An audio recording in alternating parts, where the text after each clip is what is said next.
ఈరోజు మన టాపిక్ బేరీ యోగం పైన విశ్లేషణ.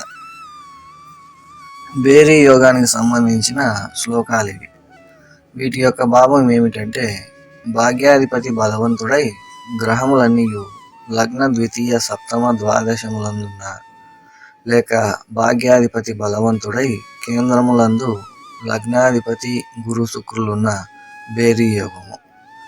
ఈ యోగ జాతకుడు సత్ప్రవర్తన గలవాడు, సుఖభోగములు భార్య పిల్లలు గలవాడు, రాజు, సద్గుణవంతుడు అగునని చెప్పబడి ఉన్నది.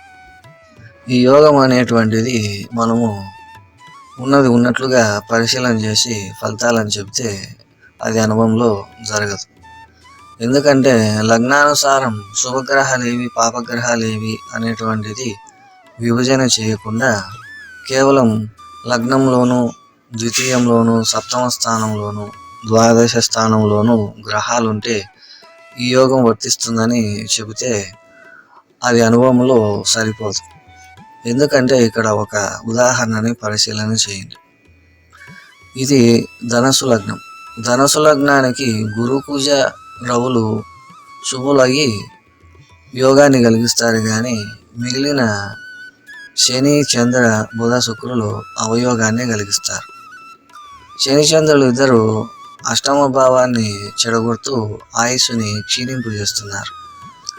గురువు సప్తమాధిపతిని సప్తమ స్థానాన్ని శుభ్రస్తున్నప్పటికీ కూడా శుక్రుడు అనేటువంటి వాడు బుధునితో కలిసి అంటే సప్తమాధిపతితో కలిసి అవయోగాన్ని కలిగిస్తున్నాడు.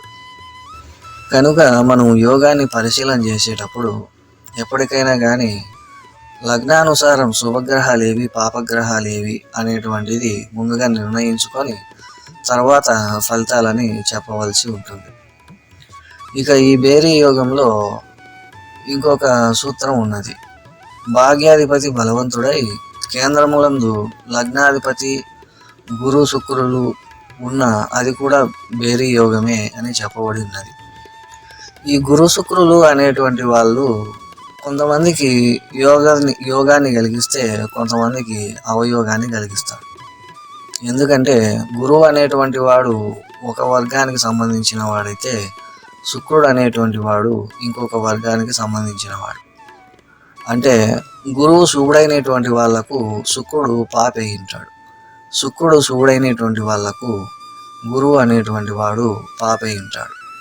కనుక ఈ రెండవ సూత్రంలో చెప్పబడినటువంటి ఫలితం కూడా ఉన్నది ఉన్నట్లుగా మనం తీసుకొని ఫలితాలను చెప్పకూడదు.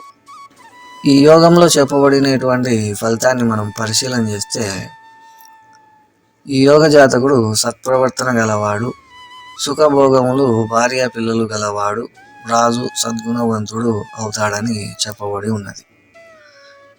ఈ ఫలితం మనకు కలగాలి అంటే సత్ప్రవర్తన అనేటువంటిది పంచమ స్థానంలోను, ఇక సుఖం అనేటువంటిది చతుర్థంలోను, భోగాలకు నిలయం భాగ్యస్థానంగాను, ఇక సప్తమ స్థానం భార్యకు, పంచమ స్థానం పిల్లవాళ్లకు, రాజు కావాలి అంటే రవిక్షేత్రం చంద్రక్షేత్రం బాగుండి రాజ్యస్థానం బాగుండాలి, ఇక సద్గుణవంతుడు కావాలి అంటే పంచమ స్థానం బాగుండాలి.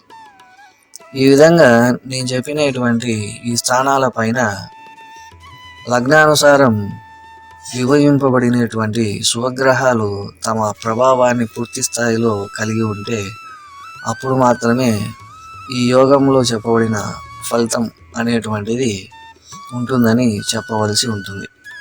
మనము ఏ యోగాలనైనా పరిశీలన చేసేటప్పుడు ఆ యోగంలో చెప్పబడినటువంటి ఆ ఫలితం ఏ భావాలకు సంబంధించింది, ఆ భావ కారకత్వాలని మరియు లగ్నానుసారం శుభగ్రహాలేవి పాపగ్రహాలేవి అనేటువంటిది విభజన చేసుకొని శుభగ్రహాలు యోగాన్ని కలిగిస్తాయి అనేటువంటి విషయాన్ని గుర్తుంచుకొని ఫలితాలను చెప్పవలసి ఉంటుంది. ఈ వీడియో మీకు ఉపయోగపడుతుందని ఆశిస్తున్నాను. తర్వాతి వీడియోలో ఇంకొక యోగాన్ని పరిశీలన చేద్దాం. అంతవరకు సెలవు. నమస్కారం.